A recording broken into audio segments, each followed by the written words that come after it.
Hello everyone, welcome in English spoken class by Aman Dubai. So simple topic we are learning today and that is determiner. In Hindi we call it nirdarak. There's one another type we are learning here that is quantifier. But before knowing about quantifier, let's go for noun.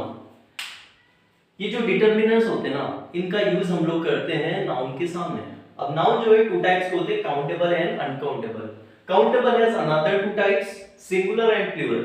Uncountable के कोई types नहीं होते, इनको singular की तरह हम लोग use करते हैं. Determiners has another types also apart from quantifier. That is like we have articles, demonstratives, possessives. In determiner we have. But today we are knowing about quantifiers. ये जितने भी आप वर्ड्स देख रहे हैं ये सब है क्वांटिफायर्स.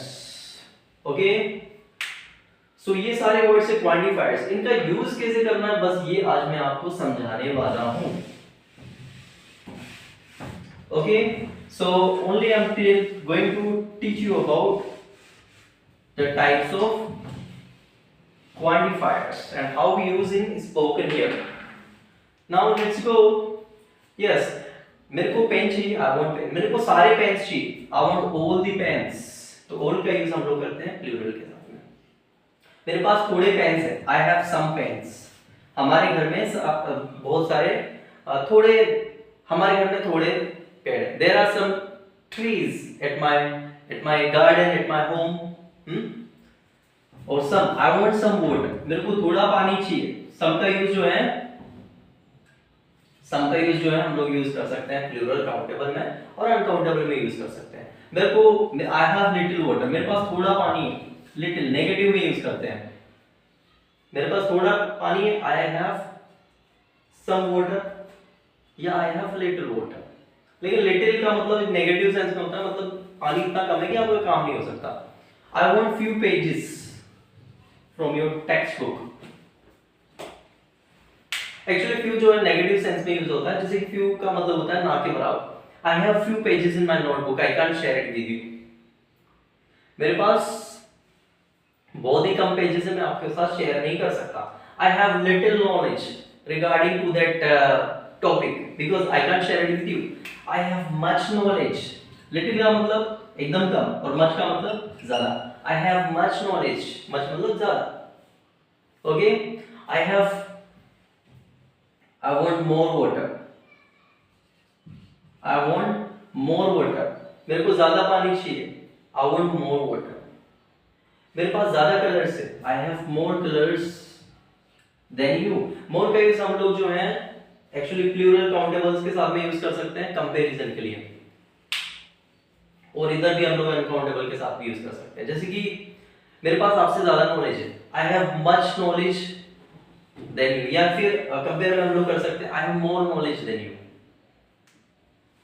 या फिर आई हैव नो नॉलेज, मेरे पास कोई नॉलेज नहीं है. I have no trees at my home, at my, I have no plants at my garden. मेरे पास गार्डन में कोई प्लांट्स नहीं है. आई हैव नो आइडिया, मेरे पास कोई आइडिया नहीं है. आई हैव नो आइडियाज या वी हैव नो आइडियाज, हमारे पास कोई आइडियाज नहीं है. तो नो का यूज तीनों में हम लोग यूज कर सकते हैं. Do you have any idea? Do you have any knowledge regarding to this topic? Any का यूज दोनों सब में किया जा सकता है. समझ में आ रहा है कुछ आपको? Both the boys are so smart of this class. दोनों लड़के बहुत स्मार्ट है. both I have ideas. Both ideas are great. Both ideas, दोनों ideas great.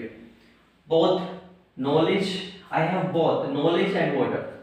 I have both knowledge and information regarding to any topic.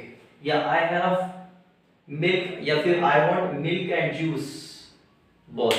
I want milk and juice both. मेरे को पानी और juice दोनों चाहिए.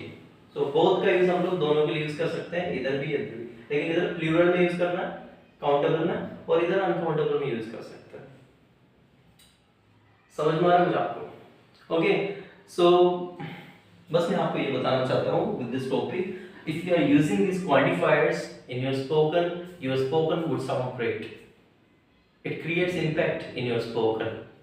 Okay, in your writing skills also, if you are using these qualifiers, it would sound great. It would create impact. Right? Skills भी इनसे बहुत सुंदर लगती है if you are adding these quantifiers. Apart from this, if you go each,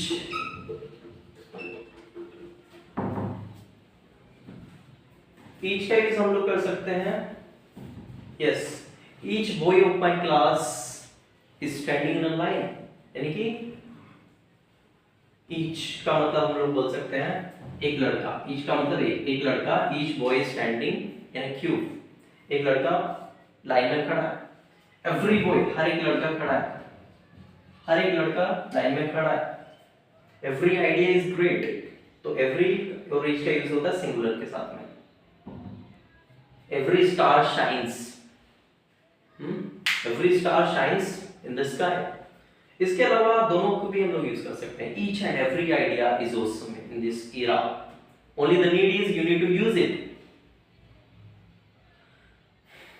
Each and every boy of my class is super intelligent regarding to any topic.